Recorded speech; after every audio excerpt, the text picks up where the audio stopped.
So I'm Lauren, I'm the head of analysis here at Exeter, and Alex is the first team analyst as well. So we work together to support the coaches with their preparation for the game. So our roles kind of work on a loop. So we support them with the opposition analysis, which then leads into training analysis, which then leads into the match. We then do live analysis for the match where we sit up a bit higher. We can see what's going on, and we have a live link down to the bench.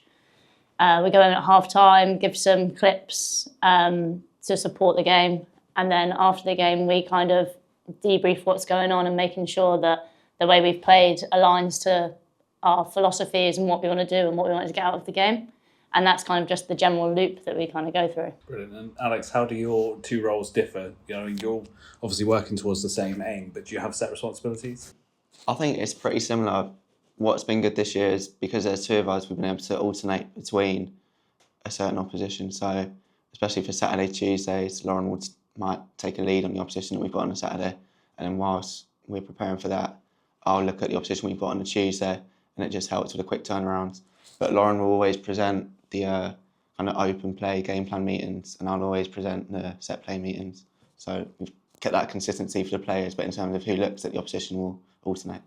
Brilliant. And Lauren, you originally spent a loan spell with us a couple of years ago, which is kind of unique in football, and have returned to the club full time. I mean, what was it about the club that brought you back?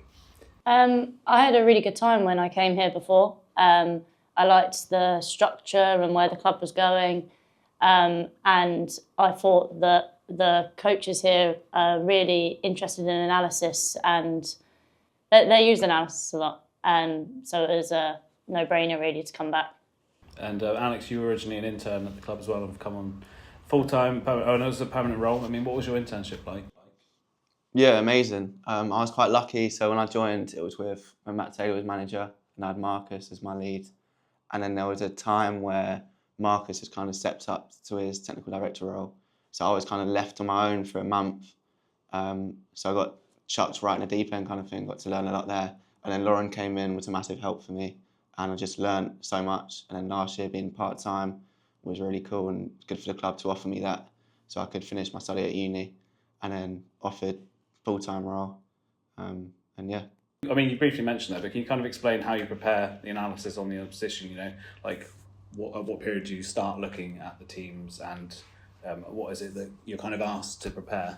What Alex was saying earlier with how we alternate, we do that so that we can give more detail on the opposition as well.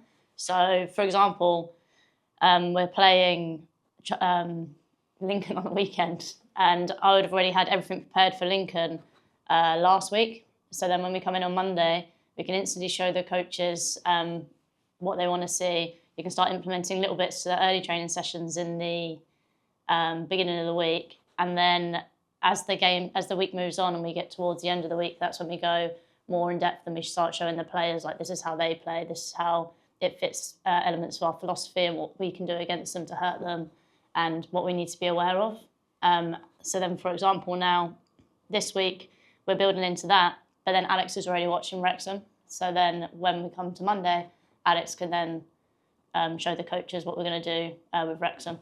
And then that allows us as well to then have a bit more emphasis on the set plays too, because we can alternate it and then we have a week's build up for set plays.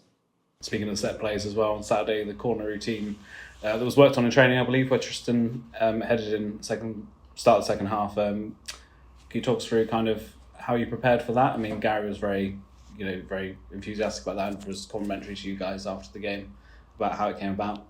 Yeah, so we'd analyse set plays similar to how we would open play, if you like. So we'll watch Charlton defending set plays, see how they set up. So every team has kind of a different setup. We'll try and base our routines based on how we can exploit their kind of weaknesses or where the spaces are. We felt like Charlton, they hadn't conceded directly from a corner all season. And so we wanted, felt like they'd let us play short and we knew there'd be space on the edge. But then we originally had Jack McMillan we thought he'd be unmarked on the keeper. We wanted him to come out and kind of flick it on and cause a bit of chaos. But first half, we weren't getting a lot of joy. So we made a slight tweak at half time, moved Jack out, and it opened that space up for Tristan, and it worked perfectly. But in terms of the starting position of the players.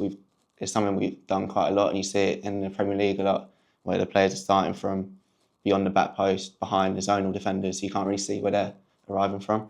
So that's something we work on a lot in training, and it's good to see. It seems like we've been very threatening from set pieces, corners, free kicks this season as well. So that's something that is worked on a lot behind the scenes. Yeah, we've put a lot of emphasis on it this year.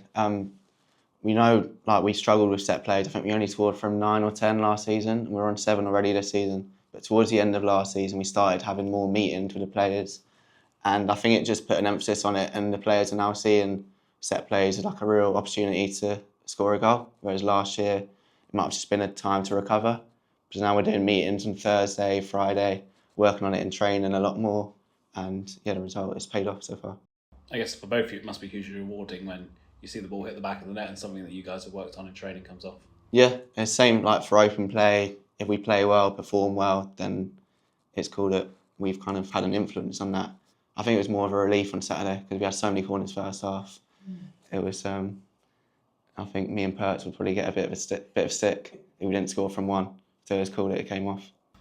And Lauren as well, analysis is an area the club has hugely improved upon in terms of resource and equipment over the last sort of couple of years. Can you run us through some of the techniques and things that you guys use? Yeah, so with training we've got a drone now, but a drone that we can have live feeds to our laptops, so it allows us to support training with live feedback.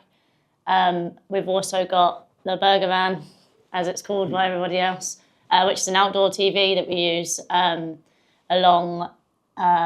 alongside training. So we use it in loads of different ways. We present all our set play meetings out there, so then the routines are in their head straight away for when they're about to do them.